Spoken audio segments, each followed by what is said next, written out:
ገላችሁን ከታጠባችሁ ስንት ቀን ሆናችሁ? በእርግጠኝነት ከ3 ቀን ወይም ከሳምንት አያልፍም አይደለ? ነፍሳችሁንስ መቼ ይሆን የታጠባችሁት? የአብዛኞቻችሁ መልስ ምናልባትም ከአንድ ወር በፊት። አንድ ሰው ገላውን ከአንድ ወርና ከዛ በላይ ሳይታጠብ ቢቆይ ምን ሊፈጠር እንደሚችል መገመት ቀላል ነው አይደለ?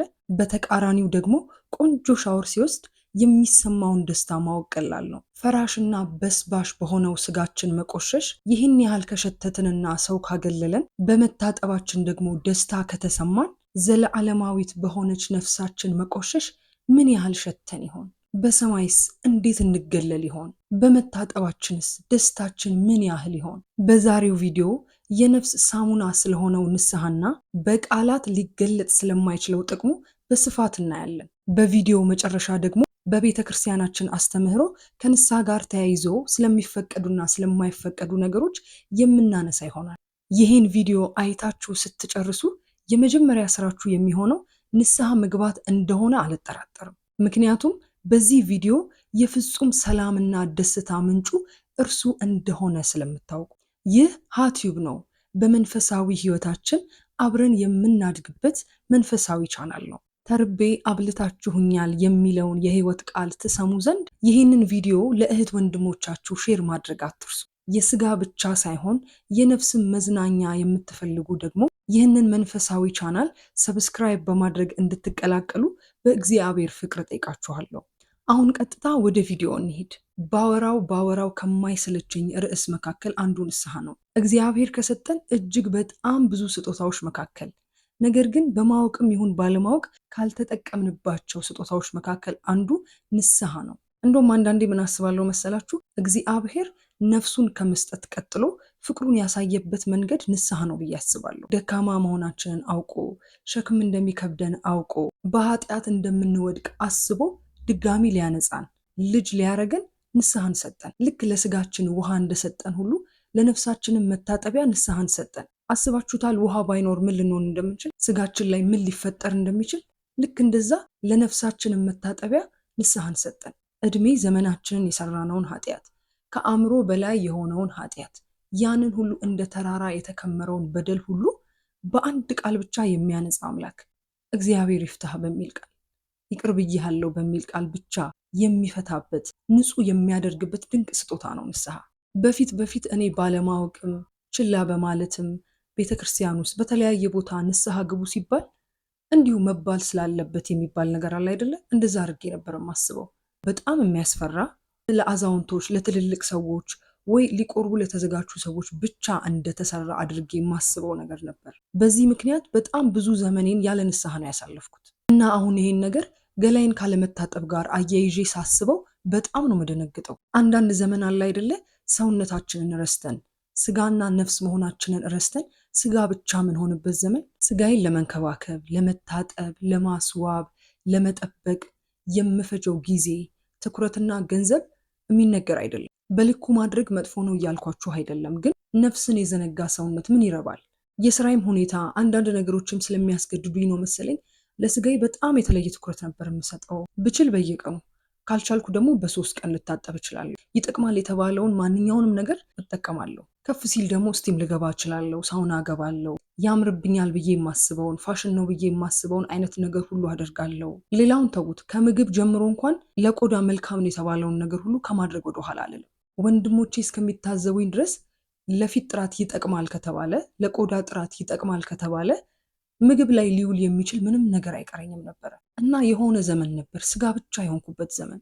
በዛ ጊዜ ስለ ነፍስ መቆሸሽ እማስብ ራሱ አይመስለኝም። ነፍሴ እንደምትቆሽሽ፣ እንክብካቤ እንደሚያስፈልጋት፣ መጠበቅ እንዳለባት ሁሉ ትዝ አይለኝም። ይህን ለስጋ የማደርገውን ነገር አንድም ቀን ለነፍሴ ያስቤላት አላውቅም። ሁላችንም ይህን ጊዜ የምናሳልፈው ይመስለኛል። ከሰውነት የምንወጣበት ጊዜ አለ። በዛ ወቅት ግን የሆነ ሰላም ማጣት፣ ደስታ ማጣት፣ አለመረጋጋት፣ ጭንቀት፣ እንደዚህ አይነት ነገሮች ይሰሙኝ ነበረ። አሁን ሳስበው እነዚህ ነገሮች ከምን ጋር አያይዛችኋለሁ መሰላችሁ? ልክ ሻወር ሳትወስዱ ስትቆዩ፣ ወይ በጣም ሙቀት ሲሆን፣ ወይ ደግሞ እንደ ቆሻሻችሁ ሲሰማችሁ ምን አይነት ጭንቀት እንደሚሰማችሁ ታውቁታላችሁ አይደለ? በቃ ኮንፈርት ይነሳችኋል፣ ሊያሳክካችሁ ይችላል። ሻወር እስከምትወስዱ ትጨነቃላችሁ። እና እግዚአብሔር ምን አሳሰበኝ፣ በእኔ ሀሳብ ነው ልላችሁ አልፈልግም፣ እግዚአብሔር ነው ያሳሰበኝ። እና የሆነ በቃ ያለ መረጋጋት የመጨነቅ ስሜት ልክ ገላችሁን ሳትታጠቡ እንደሚሰማችሁ አይነት ለነፍሴም ያ ስሜት ሲሰማት ይታወቀኛል። በቃ መጨነቅ የሆነ መድከም አለ አይደለ? ለካ ኃጢአቴ በቃ ሸክም ሆኖብኛል፣ ለካ አግብጦኛል። የሚታየው ማንነቴ ሰውነቴ ቢያምርበትም የተጠበቀ ቢመስልም ነፍሴ ግን ለካ ሳስታ ነበር፣ ቆሽሻ ነበር፣ ሸታ ነበር። እና አንዳንዴ ሳስበው ልክ እንደ ገላችን መቆሸሽ የነፍሳችን መቆሸሽ ቢታይ ኖሮ ሳንታጠብ ስንቆይ ገላችን እንደሚሸት ሁሉ ነፍሳችን ብትሸት ኖሮ እንዴት ብለን ሰው ፊት እንቀርባለን ብዬ አስባለሁ። ግን ያንን ሁሉ እግዚአብሔር ሸፍኖልን እኮ ነው። አይገርምም? እና እግዚአብሔር አሳስቦኝ ያ ስሜት ይሰማኝ ጀመር። በቃ ያለ መረጋጋት ስሜት የሆነ እንዴት ነው ላያችሁ ላይ የሆነ ነገር ተሸክማችሁ መዞር አለ አይደለ? እንደዛ አይነት ስሜት ይሰማኝ ነበረ። በተለያዩ አጋጣሚዎች እግዚአብሔር ልቤን ከፍቶ ስለ ንስሐ ማሰብ ጀመርኩኝ። የማያቸው ነገሮች ቤተክርስቲያን የሚባለውን ነገር ማስተዋል፣ የሆነ ስብከት ላይም ትኩረት መስጠት። ይሄ ነገር በቃ እንደነገርኳችሁ በጣም የምፈራው ነገር ነው ንስሐ። ለንስሐ በጣም ሩቅ ሰው ነኝ። በጣም የሚያስፈራኝ ነገር ነው። የምፈራው በምን ምክንያቶች ነበር መሰላችሁ? አንደኛ ከንስሐ በኋላ ያለውን ስሜት ባለመረዳት ነው። ከንስሐ በኋላ ወይም እግዚአብሔር ይፍታችሁ ከተባላችሁ በኋላ ያለውን ስሜት ካለመረዳት ብዙ ሰው ንስሐን ይፈራል። ምናልባት ከንስሐ በኋላ ያለውን ደስ የሚል ስሜት ባውቅ ኖሮ እንደዛም ብፈራ አይመስለኝም ነበር። ሁለተኛው ነገር ደግሞ ለንስሐ አባቴ እንዴት ነው ይሄንን የምናገር ብዬ ነበረ ማስበው። በጣም ከባዱ ነገር ኃጢአታችሁን ለሰው መናገር ነው። በነገራችን ላይ የነፍሳችን ቀኖና እሷ ስሜት ናት። ስጋችን በሚሰጠን ስግደት በሚሰጠን ጾም ቀኖና ትቀበላለች። ነፍሳችን ደግሞ ያንን የንስሐ አባታችንን ስናይ የሚሰማን መሸማቀቅ አለ አይደል? ማፈር አለ አይደል? አንገት መድፋት አለ አይደል? እሱ ደግሞ የነፍሳችን ቀኖና ናት። ይሄን ባለማወቄ በጣም ነበር የሚያስፈራኝ። እንዴት ነው አሁን ለነፍስ አባቴ ይሄን የምነግረው? እንዴት ነው ይሄንን ሁሉ ቆሜ ፊታቸው ማውራው? ይሄ አንደኛው የሚያስፈራኝ ነገር ነበር። ሌላኛው ደግሞ እንዴትስ ነው እግዚአብሔር ይቅር የሚለኝ? ማለት እግዚአብሔርን እንደኔ በጣም አርቄዋለሁ። እኔ በጣም በኃጢአት ስለራኩ እሱም በምህረት የራቀኝ መስሎኝ ነበርና እንዴት ነው ይቅር የሚለኝ? ለካ እግዚአብሔር ይፍታሽ በሚለው ቃል ነው ለካ እግዚአብሔር ይቅር የሚለው፣ በዛች ቃል። ይህን ባለማወቄ ምክንያት ነበር በጣም የምፈራው። አስተውላችሁ ከሆነ ብዙ ጊዜ የምንፈራው የማናውቀውን ነገር ነው። እውቀት ማጣት ጨለማ ነው የሚባለው ለዛ ነው። ሰው የሚያውቀውን ነገር አይፈራም፣ የማያውቀውን ነገር ነው እንጂ።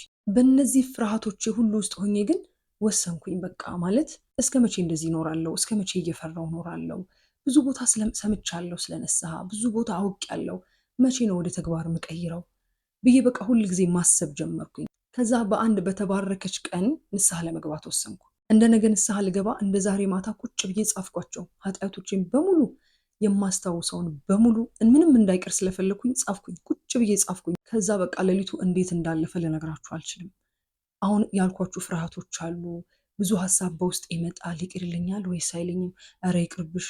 በጣም ብዙ ብዙ ክፉ ክፉ የሰይጣን ሀሳቦች አይምሮ ላይ ይመጣሉ። እግዚአብሔር ደግሞ ያበረታኛል። ምን ብዬ ልንገራችሁ? እጅግ በጣም ብዙ ስሜቶች ውስጥ ሆኜ መንጋት አይቀርም ነጋ።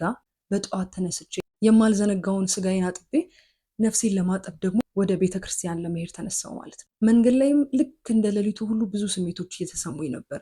ከመንገድ ላይ ለመመለስ ሁሉ አስቤ ነበረ። አምላኬው ይቅር ትለኛለህ አይደል? ትምረኛለህ አይደል እላለሁ። በዚህ በኩል ደግሞ ሴጣን ኧረ ይቅርብሽ፣ እንዴት ነው ይህን ሁሉ የምታወሪው? ኧረ እግዚአብሔር ይቅር አይልሽም ይለኛል። ብቻ እየታገልኩኝ በእግዚአብሔር ቸርነት ቤተክርስቲያን ደረስኩ። እንደደረስኩ የነፍስ አባቴ በሚገርም ሁኔታ ነበር የተቀበሉ። ለእኔ አልታወቀኝም፣ ግን በጣም ተረብሼ ነበረ። ፊቴን ተረብሾ ነበር እና ደረስኩኝ፣ አገኘኋቸው። በጣም ደስ በሚል አቀባበል ተቀበሉኝ። ስለ ስራ፣ ስለ ህይወት፣ ምነው ጠፋሽ ብለው ብዙ ነገር አወራን። ከዛ ንስሐ ልገባ እንደሆነ ነገርኳቸው። የሚገርም ደስታ ነበር ፊታቸው ላይ ያየሁትና ብዙ ነገር ነገሩኝ። መጀመሪያ እንዲቀለኝ እግዚአብሔር ይቅር ሊለኝ ሁሌ ዝግጁ እንደሆነ መንገዱን በጣም ከፈቱልኝ። እንዳልጨነቅ እንዳልፈራ እግዚአብሔር መሐሪ እንደሆነ ስለ ምህረቱ ስለ ፍቅሩ በጣም ነገሩኝና እየቀለለኝ መጣ። የሆነ ነገር ከላይ ላይ እየወረደ መጣና ለማውራት በጣም ዝግጁ ሆንኩኝ። የምማረሰው አንድ ያሉኝ ነገር ብዙ ልጆች እኔ ጋ ሲመጡ እግዚአብሔር ይቅር ማይላቸው ይመስላቸዋል እና ልጄ አንቺን እግዚአብሔር መቼ ይቅር እንዳለሽ ታውቂያለሽ አሉኝ። መቼ ነው አባ ስላቸው ንስሐ ለመግባት ስታስቢ ነው አሉኝና በጣም ፓወርፉል ነበር ይሄ ንግግር ለእኔ በጣም ማለት ነው። ከዛም ማንበብ ጀመርኩኝ። ከምነግራችሁ በላይ ስሜቴን መቆጣጠር አልቻልኩም ነበረ። ማለት እንዴት ነው አንዳንዴ ኃጢአታችሁን ስትሰሙ በጣም ትደነግጣላችሁ። እንዴት ነው የቻልከኝ ነው ያልኩት። በቃ አላቆም ነበር ለካ ኃጢአቴን እሰራዋለሁ እንጂ ሰምቼው አላቅም፣ አስቤው አላቅም። እና በጣም ነበር ያለቀስኩት ማንበብ እስከሚያቅተኝ። ረጅም ሰዓት ነው የፈጀ ነው በቃ። እና ስትሰሙት በጣም ያስደነግጣል። ይህን ሁሉ ተሸክሜ ነው ያለሁት፣ ይህን ሁሉ ነው የሸፈንከው፣ ይህን ሁሉ ነው የቻልከው ነው ያልኩት። አረሰውም እሱን ጊዜ በጣም ከዛ ጨረስኩኝ። እሱን ብቻ መናገር የሚገርመው የሚሰጣችሁ ስሜት አለ። የሚገርም ስሜት። እግዚአብሔር ይፍታ ሳትባሉ እኮ ነው ገና ቀኖና ሳይሰጣችሁ ይቅር መባላችሁን ሳታውቁ ገና ምንም ሳይደረግ መናገራችሁ በራሱ የሚሰጠው ሪሊፍ አለ፣ የሚሰጠው ረፍት አለ። እንዴት ደስ እንዳለኝ በቃ አለቀስኩ። ከእምባዬ ጋር አንድ ላይ ወጣ ነው የመሰለኝ ሁሉንም ነገር። እሳቸውም ሳያቋርጡ ዝም ብለው ሰሙኝ። ረጅም ሰዓት ጸጥ አልን በመሃል። ከዛ ብዙ ምክር መከሩኝ፣ አባታዊ ምክር መከሩኝ። የሆነ ፈርተሽ የደበቅሽው ነገር ካለ ልጄ እያሉ ቀስ በቀስ ለማውጣጣት አለ አይደለ? እና ሁሉም ነገር በግልጽ ነበር የነገርኳቸው። የእሳቸውን ማቀባበል በጣም ነበር አስተዋጽኦ ያደረገልኝ። በዛ ሁኔታ ንስሐ የተጠናቀቀ። ብዙ ምክር ከመከሩኝ በኋላ ቀኖና ሰጡኝ። በነገራችን ላይ ቀኖና ሲባል ብዙ ሰው ቅጣት ይመስለዋል እና የምር ቅጣት ነው። ግን ማለት እንደ ኃጢአታችን ብንቀጣ እድሜ ልካችንስ ይበቃል? አይበቃም ነበርኩ። የኃጢአቱን ልክ ማንም የተቀጣ የለም እና ቀኖና ቅጣት ሳይሆን ሕክምና ነው። ሁሉም ሰው የሚሰጠው ቀኖና ይለያያል ከህመሙ አንጻር ማለት ነው። አባቶቻችን ይሄን ስለሚያውቁ ለሁሉም ሰው አንድ አይነት ቀኖና ላይሰጡ ይችላሉ። በዚህ መሰረት ቀኖናዬን ተቀበልኩኝ። እዛ እንድበረታ በጸሎት በስግደት እንድጸና አበረታተው ሸኙኝ ማለት ነው። ያ የቀኖና ጊዜ የእውነትም የሕክምና ጊዜ ነበረ። ከእግዚአብሔር ጋር ያገናኘኝ ድልድይ፣ የአምላኬን ይቅርታ ፍቅሩን ያየሁበት፣ ስለ ኃጢአቴም እያሰብኩ ስለ እሱ ትዕግስትም ቸርነትም እያሰብኩ ማረኝ ይቅር በለኝ እያልኩ ያሳለፍኩት የሚገርም ጊዜ ነበር ያ የቀኖና ጊዜ። እንደውም ደግሞ ምክንያትም ሆነኝ ቤተክርስቲያንም ለመመላለስ፣ ለመጸለይ፣ ለመስገድ፣ ከአምላኬ ጋር እንደገና የልጅነትና የአባትነትን ግንኙነት ለመፍጠር የሚገርም ጊዜ ነበር። ያ ጊዜ ምን ማሰቢያ ጊዜ ነበር መሰላችሁ? የእግዚአብሔርን ፍቅሩን፣ ትዕግስቱን፣ እኔን የቻለበትን ምሕረቱን ያሰብኩበት፣ ከእግዚአብሔር ጋር የታረቅኩበት ጊዜ ነበረ። መቼም የማረሳው ወቅት ነበር ያ የቀኖና ጊዜ። የምርም እንደሚባለው የሕክምና ጊዜ እንደሆነ ያወቅኩት በዛን ጊዜ ነበር። እዛ በእግዚአብሔር ቸርነት ጨርሼ ወደ አባ ጋር ስመለስ ይሰማኝ የነበረው ስሜት መጀመሪያ ቀን ከመጣሁት ጋር ፍጹም ተቃራኒ ማለት ነው። እና የሚገርም ደስታ፣ የሚገርም መረጋጋት። እስከዛ ሰዓት ድረስ እኮ እግዚአብሔር ይፍታሽ አልተባልኩም፣ ግን የሚታወቃችሁ ነገር አለ አይደለ? ከአምላካችሁ ጋር እንደታረቃችሁ የሚታወቃችሁ። እንደዛ ስላሳለፍኩ በጣም በሚገርም ደስታ ነበር ወደ እግዚአብሔር የተመለስኩት። አባ ጋር ደረስኩኝ። እሳቸውም አስተውለውት ነበር እና መጀመሪያ ስትመጪ የነበረች ጭንቀትና የዛሬ ስሜትሽ እንዴት እንደሚለያያሉ ስላሳለፍኩት ጊዜ ነገርኳቸው። በጣም ደስ አላቸው። የንስሐ ጸሎት አደረጉልኝ። ከዛን ያን ሁሉ በደል በአንድ ቃል አይገርምም? እግዚአብሔር ይፍታሽ አሉኝ። በቃ ያቺ ቃል አትገርምም? ያን ሁሉ ተራራ የሚያክል ኃጢአት የምትደመስሰው ያቺ ቃል ናት። ይሄን ነበር የፈራሁት ነው ያልኩት። ይሄን ደስታ ነበር እስከዛሬ ያጣሁት። ብቻን ምን ብዬ ልንገራችሁ አላቅም። እውነቴን ነው። ካላያችሁት እኔ አሁን ምንም ባወራላችሁ ሄዳችሁ ይህን ነገር ኤክስፒሪየንስ ካላደረጋችሁት በስተቀር መቼም ልትረዱት አትችሉም የማወራውን ነገር። ይሄ ስሜት ሊገልጸው አይችልም። ግን ለማነጻጸር እንዲመቸኝ በጣም ቆሸሻችሁ ወይም ደግሞ በጣም ሙቀት ቀን አሳልፋችሁ በጣም ስራ በዝቶባችሁ አዋራ ቦታ ሆናችሁ ሻወር ስትወስዱ ቀዝቃዛ ሻወር ደስ የምትሰኙበትን አይነት ሻወር ወስዳችሁ ስትወጡ የሚሰማችሁ ስሜት አለ አይደለ? ይሄ ትንሽ እንድትረዱኝ ነው እንጂ በፍጹም ይሄ ሊገልጸው አይችልም። ግን ትንሽ እንኳን ከተጠጋጋ ብዬ ነው። እና እንዴት ብዬ ልንገራችሁ? ህፃን ልጅ በቃ አለ አይደለ? ህፃን ልጅ የመሆን ስሜት፣ ነፃ የመሆን ስሜት ነበር የተሰማኝ። መስቀል አሳልሙኝ፣ አበረቱኝ፣ አይዞሽ ልጄ ከዚህ በኋላ እንደዚህ እንዳይሆን በጸሎት በርቺ፣ ጸልይ፣ ከእግዚአብሔር አትለይ ብለው የሚገርም ሕክምና ከሕክምናም በላይ በእግዚአብሔር ቃል አከሙኝ። ከዚህ ጊዜ በኋላ የማይገለጽ የእውነቴ ነው የምላችሁ በቃል የማይገለጽ ፍጹም ደስታ፣ ሰላም፣ መረጋጋት፣ ቅልል የማለት ስሜት ነበር የተሰማኝና ንስሐ ፍጹም ደስታ ነው የምላችሁ በተደጋጋሚ ለምን መሰላችሁ? ንስሐ ስትገቡ ከኃጢአት ትነጻላችሁ አይደለ? ከዛ ከእግዚአብሔር ጋር ትገናኛላችሁ፣ ትታረቃላችሁ። ትክክለኛው የደስታ ምንጭ ኢየሱስ ክርስቶስ ነው። ከሱ ጋር ታረቃችሁ፣ ከሱ ጋር አንድ ሆናችሁ ማለት ደግሞ ያንን ፍጹም ደስታ ማግኘት ትችላላችሁ ማለት ነው። ንስሐ ወደዛ ደስታ የሚመራችሁ መንገድ ነው። በዛ ምክንያት ከዛ ንስሐ በኋላ የተሰማኝን ደስታ እንዳልኳችሁ ቅመሱና እዩት። ይህን ብቻ ነው ልላችሁ የምችለው። ከዛ ጊዜ በኋላ ንስሐ የምፈራው ነገር መሆኑ ቀርቶ ምቸኩልለት ነገር ሆነ። መቼ ነው ምገባው? መቼ ነው ሄጄ ማራግፈው? እንደዚህ ስላችሁ ኃጢአትን ሄዶ ለንስሐ አባት ሪፖርት ማቅረብ አይነት ፊሊንግ እንዲኖረው አልፈልግም። እንደዛ ሳይሆን ህይወቱን መለማመድ፣ ንስሐ ኃጢአትን መናዘዝ ብቻ ሳይሆን ከዛ ኃጢአት ለመራቅም የሚደረግ ትግል ነው፣ የሚደረግ ጽናት ነው። እና እዛ ህይወት ውስጥ ማለፍ ራሱ ደስ ይላል። የለም ብትወድቁም እንደምትነሱ ማሰብ፣ ንስሐ እንዳለ ማሰብ፣ የእግዚአብሔር ይቅርታ ማሰብ፣ ይሄን ህይወት ትለማመዱታላችሁ እንጂ ሄዶ ኃጢአትን ብቻ መናዘዝ አይደለም። ንስሐ ህይወት ነው፣ የምትመላለሱበት ህይወት፣ ያንን ኃጢአት ላለማድረግ የምታረጉት ትግል፣ የእግዚአብሔርን ቸርነት የምትጠይቁበት ህይወት ነው ንስሐ። እና ከዛ በኋላ የሚናፍቀኝ ነገር ሆነ። አሁን ደግሞ የማስበው በቃ ያገኘሁትን ሰው ሁሉ ንስሐ እንዲገባ ማድረግ፣ በቃ ህልሜ ሁሉ እሱ ነው። ሁሉም ሰው ይህን ደስታ ኤክስፒሪየንስ እንዲያደርገው እንዲያየው እፈልጋለሁ። ምክንያቱም ብዙ ሰው እንደኔ ነበር የሚያስበው፣ የሚያስፈራ እንደሆነ ነበር የሚያስበው። እኔ ያሳለፍኩትን ደስ የሚል ነገር ነግሬው ሰው ሁሉ ንስሐ እንዲገባ ማድረግ፣ ስለ ንስሐ ማውራት ደስ የሚለኝ አይነት ሰው ሆንኩ እና ዛሬም እግዚአብሔር ፈቅዶ ይህን ቪዲዮ ለምታዩ ሁሉ ለመንገር ነው። እኔ ያገኘሁትን ደስታ ሁላችሁ እንድታገኙ ከመፈለግ ነው ይህን ቪዲዮ የሰራሁላችሁ። ከዚህ ውጪ ደግሞ በአጠቃላይ ንስሐ መግባት የሚሰጠንን ወደ 6 ጥቅሞች እነግራችኋለሁ። የመጀመሪያው የእግዚአብሔርን ፍቅር የምናይበት ነው። ንስሐ እንዳልኳችሁ እግዚአብሔር የምህረቱና የይቅርታው ብዛት የእውነት ሊገለጽ አይችልም። ምክንያቱም እድሜ ዘመናችንን የበደልነውን ተራራ ያከለውን ኃጢአታችንን ሁሉ በአንድ ቃል ይቅር ሊለን የተዘጋጀ አምላክ ነውና ንስሐን በመስጠት ነው ፍቅሩን ያሳየን። እንዴ በምድራዊ እኮ ስታዩት አንድ ሰው የሆነ ነገር ሲያጠፋ እኮ ተመጣጣኝ ካሳ ይጠየቃል አይደለ? እግዚአብሔር ግን በቃ ምንም እኮ በቃ የሚመለስ ልብ ብቻ እኮ የሚፈልገው ይቅርታ ብሎ መንበርከክ ብቻ። ከዛስ እግዚአብሔር ይፍታሽ፣ እግዚአብሔር ይፍታ በሚለው ቃል የሚታረቅ አምላክ ነውና ፍቅሩን ታዩበታላችሁ። እዚህ ጋር በጣም ወደውን አንድ ታሪክ ልንገራችሁ። አንድ አባት አሉና በጣም ብዙ ኃጢአት የሰራ ብዙ ነፍስ የገደለ ሰው ወደ እሳቸው ይመጣና ይነግራቸዋል። አባ እንደዚህ አድርጌያለሁ፣ እንደዚህ ሰርቻለሁ፣ በጣም በደለኛ ነኝ፣ ብዙ ኃጢአት፣ ምንም የቀረኝ ኃጢአት የለምና ንስሐ መግባት ፈልጌ ነው፣ ቀኖና ይስጡኝ ይላቸዋል። ካዳመጡት በኋላ በቃ ልጄ ከዚህ በኋላ እንደዚህ አታድርግ፣ 3 ስገድ ይሉታል። ከዛ እግዚአብሔር ይገለጥላቸውና ይህን ሁሉ ኃጢአት ሰርቶ ይህን ሁሉ በደል ሰርቶ እንዴት 3 ብቻ ስግደት ትሰጠዋለህ ቢሉ እኛ አባት ምን አሉት መሰላችሁ? እንደውም እኔ ስለሆንኩ ነው 3 ስግደት የሰጠሁት፣ አንተ ብትሆንማ እንዲሁ ታሰናብተው ነበር፣ ይቅር ብዬሃለሁ ረስቼልሃለሁ ብለህ ታሰናብተው ነበር አሉት ይባላል። እና የእግዚአብሔርን ፍቅር አያችሁት? በሚሰጠን ቀኖና አትለኩት። ቅድም አባ እንዳሉኝም ስታስቡት ነው እግዚአብሔር ይቅር የሚላችሁ።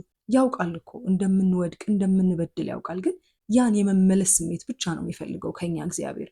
ያን የተሰበረ መንፈስ አለ አይደለ? በድያለሁ፣ አጥፍቻለሁ፣ ይቅር በለኝ ብሎ በልጅነት ፍቅር ወደሱ የመመለስን ነገር ነው የሚፈልገው እንጂ ስለ ቀኖናው አይደለም፣ ስለምንሰግደው ስግደት፣ ስለምንጾመው ጾም አይደለም። እሱ እንዳልኳችሁ ሕክምና ነው። ስለዚህ ንስሐ አንዱ የእግዚአብሔርን ፍቅር የሚያሳያችሁ መንገድ ነው። ሁለተኛው የንስሐ ጥቅም በራሳችሁ ተስፋ እንዳትቆርጡ ያደርጋችኋል። ቅድም እኔ እንዳልኳችሁ በቃ ብዙ ኃጢአት ከመስራቴ የተነሳ በራሴ ተስፋ ቆርጬ ነበር። እግዚአብሔር እንዴት ይቅር ይለኛል ብዬ በቃ በራሴ ተስፋ ቆርጬ ነበር እና ንስሐ የመነሳት ህይወት ነው። ይቅር የመባል የእንደገና ህይወት ስለሆነ በወድቅም እነሳለሁ የማለትን ኃይል ይሰጣችኋል። ክርስቲያን ወድቄ ይቀራለሁ የሚል አይደለም፣ በወድቅም እነሳለሁ የሚል ነው እንጂ። በአንድ ወቅት አቡነ ሺኖዳ ምን አሉ መሰላችሁ? አንድ ልጅ ወደ እሳቸው ይመጣና አባቴ ምን ላድርግ? በተመሳሳይ ኃጢአት ወድቃለሁ፣ ንስሐ እየገባው እንደገና ወድቃለሁ፣ ንስሐ እየገባው እንደገና ወድቃለሁ፣ ምን ባደርግ ይሻለኛል ሲላቸው ምን አሉት መሰላችሁ? በተቃራኒው አድርገው፣ እወድቃለሁ ንስሐ ገባለሁ፣ እወድቃለሁ ንስሐ ገባለሁ ብለህ አስተካክለው። ምክንያቱም መጨረሻህን ንስሐ ካደረግከው በዚያው ተነስተህ ትቀራለህ አሉት ይባላል። እና መውደቃችንን ሳይሆን እግዚአብሔር በሰጠን ንስሐ መነሳታችንን አስቡ። አሁን ድጋሚ ስለምቆሽሽ አልታጠብም አትሉም አይደለ? ምንም ያህል ብንቆሽሽ መታጠባችን አይቀርም። ልክ እንደዛ አሁን ድጋሚ ኃጢአት ለምሰራው ማለት በፍጹም አይገባም። ብንወድቅም እየተነሳን መኖር ነው ያለብን። 3ኛው የንስሐ ጥቅም ደግሞ ፍጹም ሰላምን፣ ደስታንና መረጋጋትን ይሰጣችኋል። ሰላም የሚነሳን ብዙ ጊዜ ኃጢአት ነው፣ ከእግዚአብሔር መራቅ ነው እና ልክ ንስሐ በገባን ሰዓት የደስታ ምንጭ ከሆነው የሰላም ምንጭ ከሆነው ከእግዚአብሔር ጋር ስለምንታረቅ ፍጹም ሰላምና ደስታ ይሆንልናል። አንቅበዘበዝም፣ በጣም የተረጋጋን ሰዎች እንሆናለን። 4ኛው ጥቅም ደግሞ መንፈስ ቅዱስ በእኛ ያድርብናል። ከዚህ ቀደም እንደተነጋገርነው መንፈስ ቅዱስ በባህሪው ቅዱስ ነውና ለማደሪያነት ቅዱስ ስፍራን፣ ቅዱስ ሰውነትን ይፈልጋል። በንስሐ ስንታጠብ ነፍሳችን ንጹህ ስትሆን ለመንፈስ ቅዱስ ማደሪያነት እንመቻለን። መንፈስ ቅዱስ በእኛ አደረ ማለት ስራችንን ያከናውንልናል፣ መልካም በጎ ስራ እንድንሰራ ያደርገናል። የመጨረሻውና የሁላችንም ምኞት ደግሞ መንግስቱን እንድንወርስ ያደርገናል። ንስሐ ክርስቶስ በወንጌል እንዳስተማርን ስጋውንና ደሙን ከበላንና ከጠጣን የዘላለም ህይወት ይኖረናል። ለዛ ብቁ የሚያደርገን ነገር ደግሞ ንስሐ ነው። በንስሐ ታጥበን ለቅዱስ ቁርባኑ ስንበቃ በጆሮ ያልተሰማችውን በአይን ያልታየችውን መንግስቱን በቸርነቱ ያወርሰናል። እነዚህ የንስሐ ጥቅሞች በጣም ከብዙ በጥቂቱ ናቸው። ስትገቡበት ስታዩት፣ ንስሐ ስትገቡ ደግሞ እናንተ ራሳችሁ ምስክሮች ትሆናላችሁ። ከዚህ ውጪ ከንስሐ ጋር ተያይዞ በቤተ ክርስቲያናችን አስተምህሮ የሚፈቀዱና የማይፈቀዱ ነገሮችን ባጭሩ አብረን እናያለን። ንስሐን እንድንለማመድ ቤተ ክርስቲያን የምትመክረው ከ12 ዓመታችን ጀምሮ ነው። ሌላው ደግሞ በጣም መሰረታዊ በሆነ ጉዳይ ወይም ከአቅም በላይ በሆነ ጉዳይ ካልሆነ በስተቀር ንስሐ አባት መቀየር በቤተ ክርስቲያናችን አይፈቀድም። በተደጋጋሚ በኃጢአት ስንወድቅ እናፍርና ሌላ ንስሐ አባት እንይዛለን። ይሄ በጣም ትክክል ያልሆነ ነገር ነው። አንድ ታካሚ በተደጋጋሚ የሚያየው ዶክተር ጋር ነው አይደል እንዲሄድ የሚመከረው? ምክንያቱም የኋላ ታሪኩን ያውቃል፣ የመጣበትን ሂደት ስለሚያውቅ ትክክለኛውን መድኃኒት የሚሰጠው ያ ሐኪም ነው። ለነፍስም ሲሆን እንደዛው ነው። እኛ ንስሐ አባታችን ሁሉ ነገራችንን፣ ታሪካችንን ስለሚያውቁ የሚገባውን መድኃኒት እንደሚገባ የሚሰጡን እሳቸው ናቸው። ስለዚህ በቤተ ክርስቲያናችን አስተምህሮ ንስሐ አባት በየጊዜው መቀየር አይፈቀድም። ብዙ ሰው ደግሞ በስልክ ንስሐ ለመግባት ይፈልጋል። የነፍሳችን ቀኖና ያቺ ስሜት ናት። ከነፍስ አባታችን ጋር የምንቆያት ስሜት መሸማቀቃችን ነውና በስልክ ባይሆን ይመረጣል፣ ከአቅም በላይ የሆነ ነገር ካላጋጠመን በስተቀር። ሌላው ደግሞ ሁላችንም በዚህ ዘመን ልናደርገው የሚገባን ነገር ለንስሐ አባቶቻችን ልክ እንደ ስጋ አባታችን ከዛም በላይ ልንንከባከባቸውና የሚያስፈልጋቸውን ነገር ሁሉ ልናደርግላቸው ይገባል። ምክንያቱም እነሱ የሚሰሩት የነፍስ ስራ ነው። የነፍስ ስራ ደግሞ ከሁሉም በላይ ነውና በሚፈልጉን ሰዓት አለንላችሁ ብለን እንደ ልጅ ልንንከባከባቸው ይገባል። በጣም እንድታሰምሩበት የምፈልገው ነገር ደግሞ ስለ ካህናት ያለን የተበላሸ አስተሳሰብ ነው። ለካህናት እግዚአብሔር የሚገርም ስልጣን ሰጥቷቸዋል። በሰማይም በምድርም ስልጣን ሰጥቷቸዋል። በነገራችን ላይ ካህናት ከመላእክት ሁሉ ይበልጣሉ። ምክንያቱም መላእክት የጌታችንን ስጋ ሊነኩ አልተፈቀደላቸውም። ካህናት ግን ይህንን የማድረግ ስልጣን ሁሉ ተሰጥቷቸዋል። በነፍሳችን ላይ ስልጣን ተሰጥቷቸዋል። ይህን ስልጣን የሰጣቸው እግዚአብሔር እርሱ ይጠይቃቸው፣ እርሱ ይመርምራቸው እንጂ እኛ እንዲያደረጉ እንዲያላደረጉም ብለን ልንፈርድ በፍጹም አይገባንም። ስልጣናቸውን አክብረን ክህነታቸውን አክብረን ንስሐ ከነሱ ልንቀበል ነው የሚያስፈልገው። እነሱ በኩል ይቅር የሚለን እግዚአብሔር ነው። እነሱም ደግሞ እኔ ፈታሃለሁ አይደለም የሚሉት፣ እግዚአብሔር ይፍታህ ነው የሚሉት። ስለዚህ ስለ ካህናት ያለንን የተሳሳተ ሐሳብ ልናርም ልናስተካክል ይገባል። እንግዲህ በዚህ መልእክት እግዚአብሔር ልባችሁን ለንስሐ እንደሚከፍተው አምናለሁ። በንስሐ ህይወት ውስጥ ያላችሁ እህት ወንድሞቻችን ደግሞ እኔ ከጠቀስኩት ጥቅም በላይ እንደምትጠቀሙ አውቃለሁና ኮመንት ላይ ጻፉልንና እንማማርበት። እግዚአብሔር በቸርነቱ ለሁላችን የንስሐ ህይወት ይስጠን። ሁሌም እንደምንለው ክርስቲያናዊ መንፈሳዊነት ዘለዓለማዊነት ነውና በንስሐ ህይወት እየተመላለስን የማታልፈውን የእግዚአብሔርን መንግስት ለመውረስ ኑ አብረን በመንፈሳዊ ህይወታችን እንደግ።